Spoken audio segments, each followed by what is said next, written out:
সিলেট শহর থেকে প্রায় ৬২ কিলোমিটার উত্তর পূর্ব দিকে সিলেটের গোয়াইনঘাট উপজেলায় অবস্থিত এই জাফলং।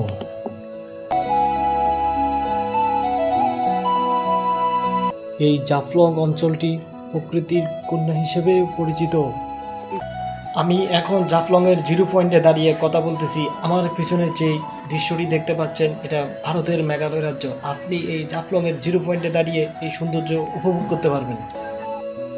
তবে জাফলংয়ে এখন আর আগের মতো পর্যটক দেখা যায় না, কারণ ভারতে নদীগুলোতে পানি বদ্ধ করে দেওয়াতে দিন দিন পর্যটক কমে যাচ্ছে। ঠিক এই ফ্রন্টে দাঁড়িয়ে আপনি জাফলংয়ের পুরো বৃষ্টি এখান থেকে দাঁড়িয়ে আপনি উপভোগ করতে পারবেন, কিভাবে জাফলংয়ের পানি শুকিয়ে যাচ্ছে এবং দিন দিন মরুভূমির মতো হয়ে যাচ্ছে। তবে আপনার চোখ যতটুকু যাবে ততটুকু ভারতের মেঘালয় রাজ্যের সৌন্দর্য আপনি উপভোগ করতে পারবেন এখান থেকে। তবে জাফলংয়ের এই পয়েন্টে দাঁড়ালে আপনি বুঝতে পারবেন যে কিভাবে জাফলংয়ের সৌন্দর্য নষ্ট হয়ে যাচ্ছে। ভারতের নদীগুলো বদ্ধ করার কারণে দিন দিন জাফলংয়ের সৌন্দর্য আমরা হারিয়ে ফেলতেছি। এই যে এই পাথর দেখা যাচ্ছে এখানে, গতবারও এখানে পূর্বে এখানে যে পানি ছিল, এখানে এতটুকু পরিমাণ পানি ছিল, পানির পাথরের উপর দিয়ে হাঁটা যাইত।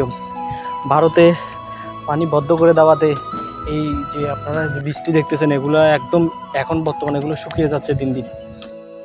তবে এখানে যেটুকু পানি দেখা যাচ্ছে সেটাও ভারতের অংশের মধ্যে পড়ে যাওয়ার কারণে বাংলাদেশি পর্যটকেরা গভীর পানিতে গিয়ে সাঁতার পর্যন্ত কাটতে পারে না।